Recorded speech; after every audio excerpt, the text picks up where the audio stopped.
I have something to tell. Uh, আমার একটা announcement ছিল, আমি বাংলাদেশ দলের অ্যাজ এ টেস্ট ক্যাপ্টেন হিসেবে স্টেপ ডাউন করছি। আমি টেস্ট ফরম্যাটে আর কন্টিনিউ করতে চাই না, এবং আমি একটা জিনিস একটু ক্লিয়ারলি সবাইকে মেসেজটা দিতে চাই, এটা কোনো পার্সোনাল কোনো কিছু না, ইটস টোটালি টিমের বেটারমেন্টের জন্য এই ডিসিশানটা আমি নিয়েছি, এবং আমি মনে করি যে এটাতে টিমের ভালো কিছুই হবে। কারণ আমি এই ড্রেসিং রুমটাতে লাস্ট কয়েক বছর ধরে লম্বা সময় ধরে থাকার সুযোগ হয়েছে। আমি মনে করি যে তিনটা ক্যাপ্টেন এই ড্রেসিং রুমে যৌক্তিক, এটা এক ব্যক্তিগত মতামত।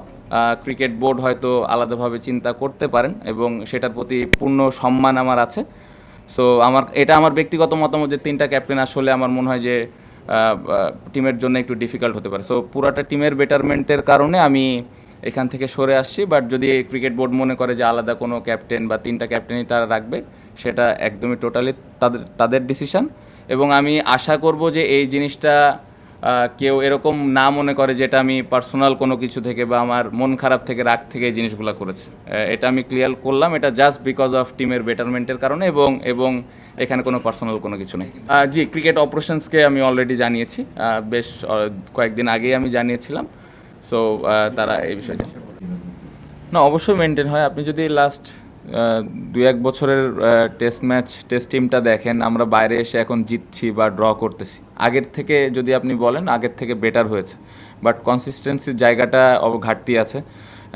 হ্যাঁ, খেলায় হার জিত থাকবে, বাট আমার মনে হয় যে প্রথম টেস্টে যেভাবে আমরা ডমিনেট করে খেললাম, এই টেস্টে আর একটু বেটার ক্রিকেট খেলতে পারতাম। হারা জিতা তো অবশ্যই থাকবে, বাট আমরা যদি আর একটু ডমিনেট করে খেলতে পারতাম, তাহলে হয়তো ইমপ্রুভমেন্টের জায়গাটা আমরা দেখতে পেতাম। সো অবশ্যই এই জায়গাগুলো থেকে তো শেখার বিষয়গুলো থাকেই, এবং ওই জিনিসগুলো ভুল থেকে শিখছি দেখে হয়তো বাইরে এসে এখন আগের থেকে একটু বেটার রেজাল্ট হচ্ছে। মাঝে মধ্যে আমরা জিতছি, মাঝে মধ্যে খেলাটা ড্র করতে পারছি। সো এই জিনিসগুলো ইম্পর্টেন্ট। আপনি যদি স্পিনারদের ক্ষেত্রে দেখেন, বাইরে এসে স্পিনাররা উইকেট নিচ্ছে। সো এই পজিটিভ দিকগুলো আছে, বাট আমার কাছে মনে হয় যে প্রথম টেস্টে যেভাবে আমরা খেললাম, এই টেস্টটা আরও ভালোভাবে খেলা উচিত ছিল। বোলিং ডেফিনেটলি, বোলিং হ্যাঁ মনে পড়ছে, বোলিং ডেফিনেটলি আমরা ভালো স্টার্ট করিনি।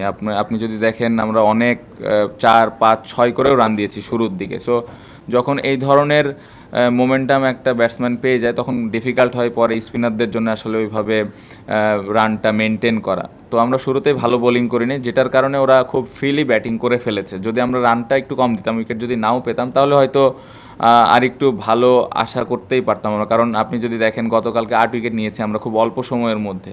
সো ওই প্রেশারটা বোলিং ইউনিটটা বিল্ড করতে পারে না, যার কারণেই ওরা এত লম্বা একটা ইনিংস খেলেছে। নাইমের বিষয় যেটা ছিল, মিরাজ ব্যাক করেছে, যদিও নাইম আগের টেস্ট ম্যাচে খুবই ভালো বল করেছে, বাট মিরাজ দলের জন্যে কত কন্ট্রিবিউশন বা ওর এক্সপেরিয়েন্সটা অনেক বেশি নাইমের থেকে। সো আমি মিরাজের ওপরে একটু শুরুতে বিশ্বাসটা বেশি রেখেছিলাম, এবং নাইমকে যখন আমি এনেছিলাম, কারণ ওই সময়টা আমার কাছে মনে হচ্ছিল যে একটু এক্সট্রা বাউন্সের প্রয়োজন, বলটা যখন একটু পুরান হয়েছে। সো ওইটাতে শুরুর দিকে নাইমও স্টার্ট ভালো করে নাই। সো যার কারণেই কন্ডিশনের বিচারে এবং টিমের সিচুয়েশনের কারণে ও একটু দেরিতে এসছে, বাট পরের দিকে আপনি যদি দেখেন, ও খুব ভালোভাবে কামব্যাক করেছে এবং 3টা না 4টা উইকেটও তো নিল। সো এটাই রিজন ছিল।